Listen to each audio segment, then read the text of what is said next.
The Clearing's Path. Taking a path that many had taken before seemed the best choice, so Deana headed that way. The trees grew far from the path, allowing plenty of room. There weren't any bushes to find her way around or fallen trunks to climb over. It was easy, and the flowers were plenty here. And then she heard a song. A melody so sweet and captivating it tugged at her very soul, making her stop and intently listen. A high, clear voice weaved a tale without words, filled with both joy and a feeling of longing. The music resonated deep within her, stirring wistful memories, and a yearning for something she couldn't name, holding her rooted to the spot.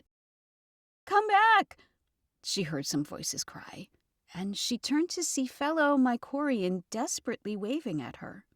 But their pleas were already fading, swallowed by the swelling melody that filled her ears. She turned her back to them, completely absorbed.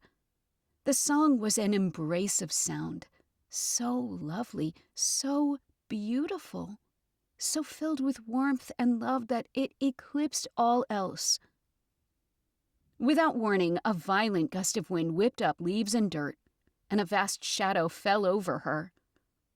Before she could even look up, massive claws clamped around her waist, hoisting her into the air. A scream tore from her throat, her mind a whirlwind of panic as she desperately fought against the crushing grip, oblivious to the dizzying height and the rapidly receding ground. The terrifying reality of a fatal fall if she broke free didn't register as she continued to thrash, the thunderous beat of enormous wings filling the air. She was finally let go, tumbling into the surprising softness of enormous feathers. Scrambling to her feet, Deana took in her surroundings. She was in a vast nest, perched precariously on the cliff edge of the Golden Mountains. She had always thought that the three moons, Thal, Yelin, and Eris, would appear closer on top of the mountain, but they appeared the same distance. Turning, she briefly noted a dark cave before her attention was seized by a descending figure. Huge, brilliant emerald eyes studied her intently. A man of formidable size, towering at least twice her height, stood before her, his body enveloped in rich plumage. His powerful thighs and calves led to lethal-looking black claws. Brawny arms were folded across his broad, bare chest, the only visible skin, while his immense wings unfurled like a majestic, iridescent cloak, a tapestry of shimmering feathers, shifting and gleaming in the sunlight. He tilted his magnificent head, and the song she had heard before poured forth, its memorizing quality undiminished. Deana was utterly captivated, her gaze fixed on his thick, powerful lips, which peeked out from his beaked nose as he sang. A subtle, proud smile played upon them. And indeed, he had reason for such pride, for a glance between his feathered legs revealed not one, but two nubs, one significantly larger than the other, a startling testament of his sexual prowess. He continued his song, his head dipping as his beautiful eyes held hers. Unfolding his powerful arms, he moved towards her, the melody deepening, as if each note resonated directly within her heart, and it did. Her chest felt tight, as if it would explode with the overwhelming emotions he evoked. His hand reached out, his touch feather-light as he pulled off her turpid cup, and found and caressed her nub. Deana made no move to stop him as his song wove around her, her breath quickening with his tender massage. A fierce desire ignited within her. A gasp escaped her lips, a surprised acknowledgement of the intense heat flooding her. She was in a state of arousal more potent than any she had ever known. Her body screamed its need for him, and she yielded, leaning back. The smaller of his nubs sprang into being, his claws ripping her sack dress to expose her four breasts to him. His song, reigning as the sole occupant in the air, accompanied his smooth entry, stretching her open in a way that felt both intense and deeply right. Tears welled in her eyes at the sheer sensation of being so fully alive. His strokes inside became a physical manifestation of the melody of his song. The music so thoroughly saturated the air that her moans, and even a scream, were utterly consumed and silenced by it. Clutching his arms, she felt his powerful thrusts work deeply within her, her womb responding with a rush of eggs ready to be seeded. He persisted, his strokes triggering relentless waves of orgasms that pulled cries of pure ecstasy from her, forcing the release of more and more eggs. Her body felt like it had reached its absolute limit. He came at last, a warm tide of seed flooding her depths in a powerful crescendo that echoed the lingering final note of his song. His release was thorough. Claiming every one of her offered eggs, he took it all. His final note faded, and he finished. Deana collapsed, panting. Then, she felt the unmistakable stretching as her belly rapidly swelled. She barely had time to register the alarming expansion of her belly when another shadow darkened the nest, and she saw a second bird-like creature descend. It settled beside the male who had just so wondrously mated with her. She could see now, this one was female, a testament of what his larger nub was for.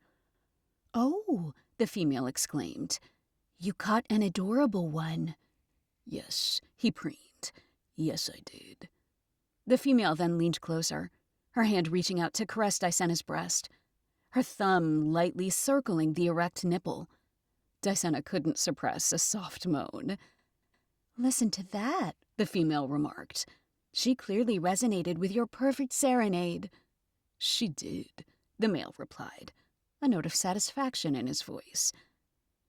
"I must watch next time you're with her," the female said, continuing to fondle Deana's breasts, extorting more moans. "These are precious resources. Her milk will be perfect for my mother's cake recipe, and oh, she can nurse those pets that the boys have been wanting. There's a nest close by that might hatch soon. We'll fight off the parents, and this one," she squeezed Deana's breast firmly, "will nourish the young until their maturation." "They would indeed make great hunting companions for our sons." "I agree. I'll gather the mushrooms to make these breasts develop fully, and—" "We should call the children. They must receive their nutrients." "Oh, yes, of course, she's ready." The female's claw circled Deana's ankle, spreading her legs further apart, and an overwhelming, involuntary urge to expel instantly consumed her. Eggs spilled forth, the release surprisingly rapid. It was far too fast. Normally, egg maturation took days, but with this male, it happened within mere seconds. "Come, children! Come!" the female called. And with a flurry of wings, 2 more shadows appeared. 2 young ones, about Deana's size and displaying a blend of their parents' colors, swooped down upon the freshly released eggs, their hands eagerly gathering them and stuffing their mouths. "The flavor is incredible," one of the bird children chirped. "We absolutely have to keep her." "Oh, we will," their father declared. "She felt incredible and responded perfectly to my song. She is most compatible. We will continue to fill her belly like this every other day." The children squealed with delight, and their mother affectionately nudged her husband with her head. Deana's eyelids grew heavy, slowly drifting closed. "Oh, look!" one of the children exclaimed softly. "She's sleeping already. She's so sweet." "It's the first time for her," their mother explained. "She'll get used to feeding you." "And will her nourishment be enough to make you strong enough for a sister?" one of the children questioned. Their mother chuckled. "Yes, my dear. I'll have the right nutrients to breed a healthy girl. But that will be next season. This Mycorian is a perfect addition to our family, and she may just be yours when you're old enough and find a wife." "I love her already," one of the children declared. "You just love her eggs," the other frowned. "I'll sing her a love song and have her when I'm older." "I want to hunt my own Mycorian," the brother retorted. "You'll not have the song for it," the first scoffed. "I will, and she'll lay eggs like this for years. I'll have girls right away, with her providing the right nutrients. You can't even carry a tune to gain one of this quality, let alone attract a mate. I can sing, you can't." "Offspring?" the mother interjected, her tone calm but firm. "Enough, eat your nutrients. They are essential for your health and survival. You both have ample time to make your songs as powerful as your father's." The father chuckled, a low rumble in his chest. "That's a rare feat indeed, but not impossible. But yes, we have great expectations for this one. Now, the hunt calls. Let's leave her to rest." As they soared upwards, Dicena's eyes fluttered open and followed, only to settle her eyes only on him. A bittersweet realization watched over her. She had fallen in love, a profound and undeniable affection she was powerless to resist. And as time went on, the reality of never being his wife or having his offspring didn't change the way her heart responded to him. Her heart still sang whenever he was near. No matter how unattainable he was her singular focus. Aware of her place, a mere vessel for their children and future daughters, never the birdman's wife, she would maintain her distance. The knowledge of never truly belonging, of being nothing more than a means to an end, brought days tinged with resentment and resignation. Yet those moments with him sparked an undeniable excitement, a liberating sense of freedom, a connection that couldn't have been on the great mushroom with her insensitive nub. Yes, for those fleeting moments, she was willing to sacrifice her own aspirations. This fantasy she desperately clung to was far more palatable than the harsh reality of her circumstances. Reality was a bitter pill. Sometimes it's easier to hide behind a song of illusions.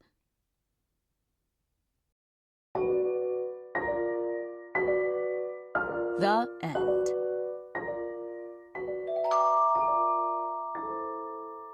Want to try another path? Or, this is my preferred ending.